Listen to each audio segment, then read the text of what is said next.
السلام علیکم ورحمۃ اللہ وبرکاتہ۔ اعوذ باللہ من الشیطان الرجیم، بسم اللہ الرحمن الرحیم۔ یہودی کون کون سی باتوں سے انکار کرتے تھے؟ اسی سلسلے کو اللہ تعالیٰ آگے بڑھاتے ہیں اور اب ان پر چارج شیٹ لگائی گئی ہے، ان پر فرد جرم عائد کر دی گئی ہے اور یہ بتا دیا جاتا ہے کہ اللہ کی راہ میں سے لوگوں کو روکنے کے سوا ان کا اور کوئی کام ہی نہیں ہے۔ گویا وہ رات دن اسی کام میں لگے ہوئے ہیں کہ خدا کے بندوں کو گمراہ کرنے کے لیے جو تحریک بھی اٹھتی ہے اس کے پیچھے یہودی ہوتے ہیں، اور یہ رات دن سودی کاروبار میں لگے رہتے ہیں۔ اور یہ کام وہ محض کم علمی کی وجہ سے نہیں کر رہے، یا یہ کہ انہیں اس کے بارے میں معلوم ہی نہیں ہے، یا یہ کہ انہیں اس سلسلے میں متنبہ نہیں کیا گیا، بلکہ انہیں تو صاف صاف الفاظ میں اس سے روکا گیا تھا۔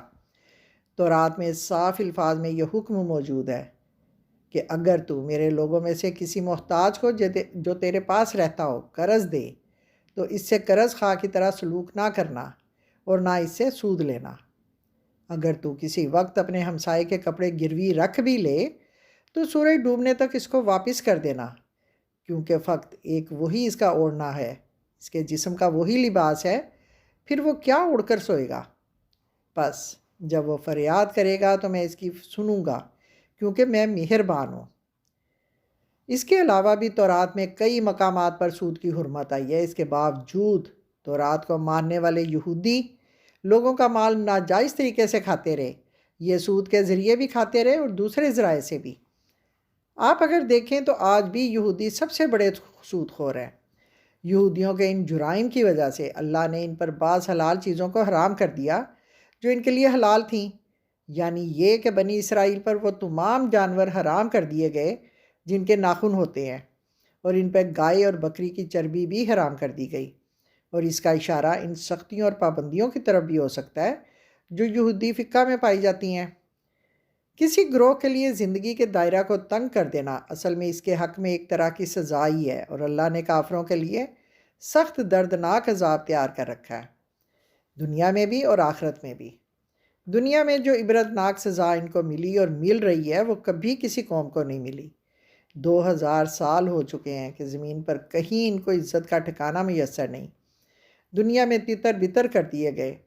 یہ بیان اس وقت تک ختم نہیں ہوتا جب تک کہ یہودیوں میں سے نکل کر آنے والے بعض اچھے لوگوں کی حوصلہ افزائی نہیں کر دی جاتی، اور اللہ تعالیٰ ان کی جرت کی تعریف کرتے ہوئے فرماتے ہیں کہ انہوں نے سچائی کو قبول کر لیا۔ قرآن پاک ان لوگوں کے علم اور ایمان کی تصدیق کرتا ہے، جس کی وجہ سے وہ اہل اسلام میں داخل ہوئے اور رسول اللہ پر نازل شدہ دین کو قبول کیا۔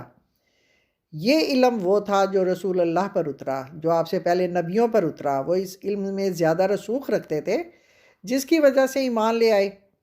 غرض ان میں سے جو لوگ آسمانی کتب کی حقیقی تعلیم سے واقف ہیں، تو یہ ایمان انسان کو اسی طرح ہدایت دیتا ہے کہ انسان پورے دین پر ایمان لانے والا بن جاتا ہے۔ وہ اس بات کو سچے دل سے مان لیتا ہے کہ یہ دین اللہ کی طرف سے آیا ہے، اور جس دین کی تعلیم پچھلے انبیاء نے دی تھی اسی کی تعلیم قرآن دے رہا ہے، اسی لیے وہ ان دونوں پر ایمان لے آتے ہیں۔ ایمان لانے والے اور نماز قائم کرنے والے، یہ صفات اہل ایمان مسلمانوں کی ہیں کہ وہ نماز قائم کرتے ہیں، زکوٰۃ دیتے ہیں، اللہ پر ایمان اور آخرت پر ایمان رکھتے ہیں۔ ان کے لیے اللہ تعالیٰ اجر کا اعلان فرماتے ہیں کہ ان کو ہم اجر عظیم عطا کریں گے۔ چنانچہ یہاں کہا جاتا ہے کہ حضرت محمد پر وحی آنا کوئی نئی بات نہیں تھی، نہ یہ کہ کوئی عجوبہ ہے۔ محمد کوئی نئی چیز لے کر نہیں آئے جو پہلے نہ آئی ہو۔ رسول بھیجنا تو اللہ کی سنت ہے، اور ان کو بھی اللہ تعالیٰ سے ہی ہدایات ملی ہیں جس طرح پہلے انبیاء کو ہدایت ملتی رہی ہے۔ ان سب انبیاء کا ایک ہی نصب العین ہے، ان کا ایک ہی مقصد ہے کہ انسان کو وقت سے پہلے خبردار کر دیا جائے اور اچھے لوگوں کو اچھے انجام کی خوشخبری دے دی جائے۔ کہا جاتا ہے کہ ہم نے ابراہیم علیہ السلام، اسماعیل علیہ السلام، اسحاق، یعقوب اور اولاد یعقوب، عیسیٰ، ایوب، یونس، ہارون اور سلیمان علیہ السلام کی طرف وحی بھیجی۔ اتنے پیغمبروں کا ایک ساتھ ذکر کرنے سے یوں لگتا ہے جیسے کہ یہ قافلہ ہے، انسانوں میں سے چیدہ چیدہ گنے چنے لوگ آگے پیچھے چلے آ رہے ہیں اپنی اپنی باری پر، اور بعض لوگ ایسے بھی ہیں اس قافلے میں چلے آ رہے ہیں جن کے نام سے ہم واقف نہیں ہیں، اور سب سے آخر میں حضرت محمد صلی اللہ علیہ وآلہ وسلم خاتم النبیین تشریف لاتے ہیں۔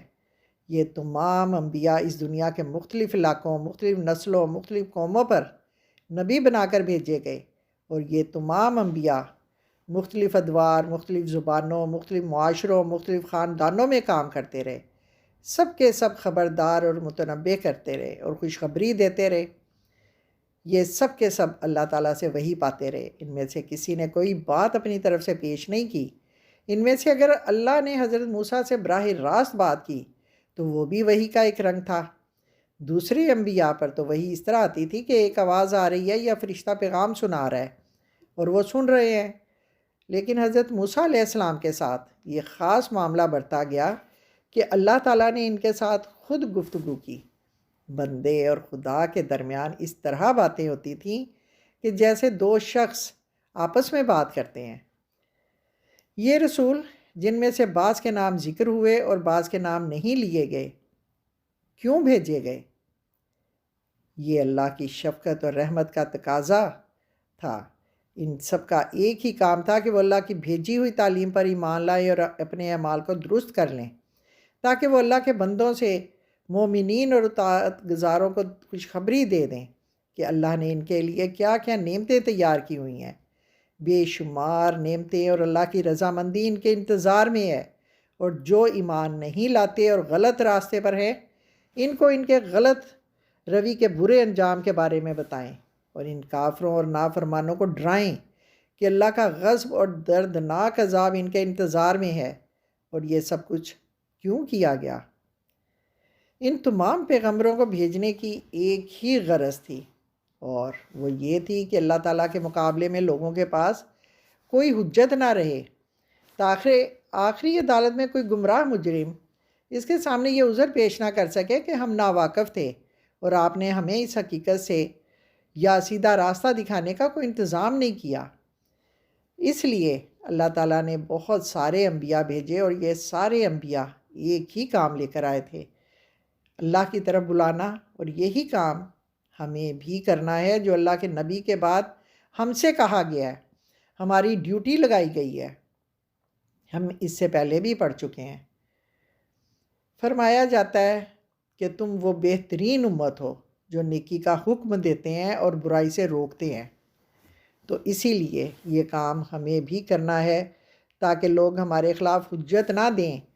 کہیں ایسا نہ ہو کہ اس وقت ہم تو قرآن سمجھ رہے ہیں، لیکن ہو سکتا ہے میرے گھر کام کرنے والی مجھے قیامت کے روز بتائے کہ مجھے آپ نے کبھی کچھ نہیں بتایا، حالانکہ جس سے میری روز ملاقات ہوتی ہے، اسے میں کوئی اچھی بات، نیک بات نہ بتاؤں تو یہ میرے لیے بھی برا ہے۔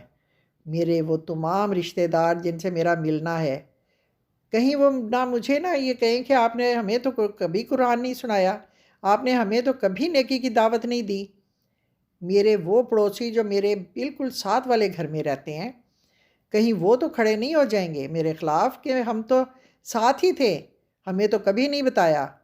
کوئی ایسا آدمی نہ ہو جو قیامت کے دن میرے خلاف کھڑا ہو جائے اور مجھے حجت کے طور پر پیش کرے کہ اس نے مجھے نہیں بتایا اس وجہ سے۔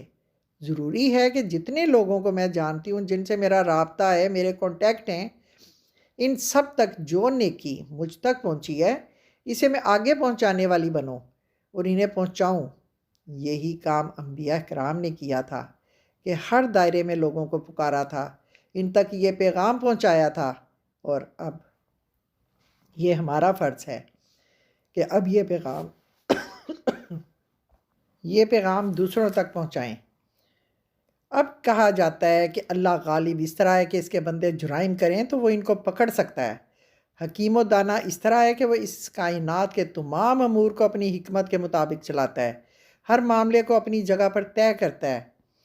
اس کے بعد کہا جاتا ہے کہ اہل کتاب اس آخری رسالت کا انکار کرتے ہیں، حالانکہ یہ رسالت اللہ کی سنت کے عین مطابق ہے۔ اگر یہ سب حقائق جان کر بھی وہ مان کر نہیں دیتے تو نہ صحیح۔ اس آیت میں قرآن کی سچائی پر اللہ کی گواہی ہے، اس کے فرشتوں کی گواہی ہے، اور اگر اللہ گواہی دیتا ہے تو پھر ان لوگوں کے انکار کی حیثیت ہی کیا رہ جاتی ہے، جبکہ اللہ شہادت ہی کفایت کرتی ہے۔ اللہ کی شہادت ہی کفایت کرتی ہے۔ اس شہادت کی وجہ سے اللہ تعالیٰ نے حضور صلی اللہ علیہ وآلہ وسلم کو تسلی دے دی، اور اس شہادت کی وجہ سے اہل اسلام کو اطمینان بھی دلانا تھا کہ وہ اپنے موقف پر اچھی طرح ڈٹ جائیں اور اس پر جمے رہیں۔ یہ یقین دہانی انہیں اس دور میں کی گئی جب وہ مدینہ میں نئے تھے اور یہودیوں نے اسلام اور اہل اسلام کے خلاف پروپیگنڈے کا ایک طوفان برپا کر رکھا تھا، اور وہ اسلام کو ختم کرنا چاہتے تھے۔ قرآن پاک میں اس دور میں نازل ہونے والی صورتوں میں اس کا بڑے اچھے طریقے سے جواب دیا گیا ہے۔ یہاں آ کر اب کافروں کو ایک تہدید آمیز دھمکی دی جاتی ہے۔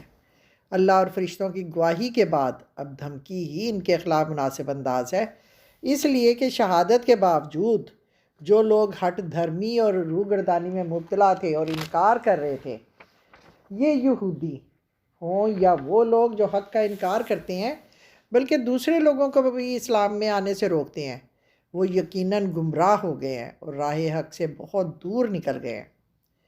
انہوں نے اس راہ کو بھلا دیا ہے جس کی طرف اللہ نے ان کی رہنمائی کی تھی، اور انہوں نے وہ راستہ چھوڑ دیا جو اللہ کا راہ مستقیم تھا، جو زندگی کا راہ مستقیم تھا۔ وہ دنیا میں بھی گمراہ ہو گئے اور آخرت میں بھی گمراہ ہو گئے۔ وہ اس قدر دور چلے گئے کہ ان کی واپسی کی کوئی امید نہیں رہی۔ کفر بذات خود کفر ہے، یہ نفس انسانی کے ساتھ ظلم ہے اور تمام لوگوں کے ساتھ ظلم ہے، اور یہ لوگ ظلم میں حدوں سے نکل گئے ہیں۔ اس کے بعد اللہ تعالیٰ ان کے لیے اخروی سزا بھی مقرر فرما دیتے ہیں۔ اللہ کا طریقہ یہ نہیں ہے کہ ایسے لوگوں کو بخش دے جبکہ وہ بہت ہی دور نکل گئے ہیں اور انہوں نے خود اپنے اوپر رحمت اور مغفرت کے دروازے بند کر لیے ہیں۔